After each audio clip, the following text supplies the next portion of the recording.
Mini London McCluskieganj प्रकृति की गोद में बसा ड्रीम डेस्टिनेशन आपका कर रहा है इंतजार। आइए अपने यादगार लम्हों को बिताइए ड्रीम डेस्टिनेशन में। राजधानी रांची से महज 50 किलोमीटर दूर आपका अपना ड्रीम डेस्टिनेशन। प्रधानमंत्री नरेंद्र मोदी ने बेंगलुरु में हो रहे विपक्षी दलों के नेताओं के बैठक को लेकर जमकर आलोचना की है। प्रधानमंत्री ने कहा है कि विपक्षी दल अपने अपने परिवार को बचाने में लग गए हैं। घोटालों में लिप्त नेता एक साथ आ रहे हैं। पश्चिम बंगाल की हिंसा को लेकर प्रधानमंत्री नरेंद्र मोदी ने विपक्ष पर निशाना साधा है। एक चेहरे पर कई चेहरे लगा लेते हैं लोग। एक चेहरे पर कई चेहरे लगा लेते हैं लोग। आप देखिए ये लोग कितने चेहरे लगाकर बैठे हैं। जब ये लोग कैमरे के सामने एक फ्रेम में आ जाते हैं तो पहला विचार देश के सामने क्या आता है? पहला विचार देश के लोगों के मन में यही आता है, पूरा फ्रेम देख करके देशवासी यही बोल उठता है, लाखों करोड़ों रुपए का भ्रष्टाचार। इसलिए देश की जनता कह रही है कि ये तो कट्टर भ्रष्टाचारी सम्मेलन हो रहा है। कट्टर भ्रष्टाचारी सम्मेलन हो रहा है। ये लोग गा कुछ और रहे हैं, हाल कुछ और है। इन्होंने लेबल कुछ और लगाया हुआ है, माल कुछ और है। इनका प्रोडक्ट है 20 लाख करोड़ रुपए के घोटाले की गारंटी। 20 लाख करोड़ रुपए के घोटाले की गारंटी। साथियों, इस बैठक की एक और खास बात है। अगर कोई करोड़ों के घोटाले में जमानत पर है तो उसे बहुत सम्मान की नजर से देखा जाता है। अगर पूरा का पूरा परिवार ही जमानत पर है तो उसकी और ज्यादा खातिरदारी होती है। अगर किसी दल का कोई वर्तमान मंत्री भ्रष्टाचार के मामले में जेल जाता है तो उसे एक्स्ट्रा नंबर देकर स्पेशल इनवाइटी बुलाकर बुलाया जाता है। अगर कोई किसी समाज का अपमान करता है, अदालत से सजा पाता है तो उसकी बड़ी आवाभगत होती है।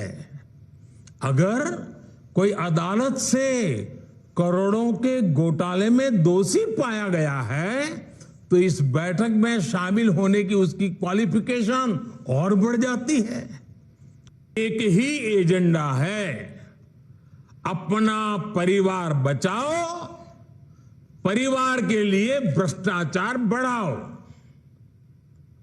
इनका कॉमन मिनिमम प्रोग्राम है देश का विकास रोकना, अपने कुशासन पर पर्दा डालना और अपने भ्रष्टाचार के विरुद्ध कार्रवाई को रोकना।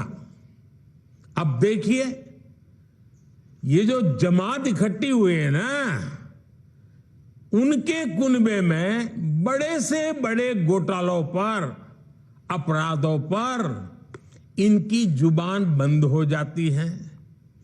जब किसी एक राज्य में इनके कुशासन की पोल खुलती है तो दूसरे राज्यों के ये लोग फौरन उसके बचाव में तर्क देने लगते हैं।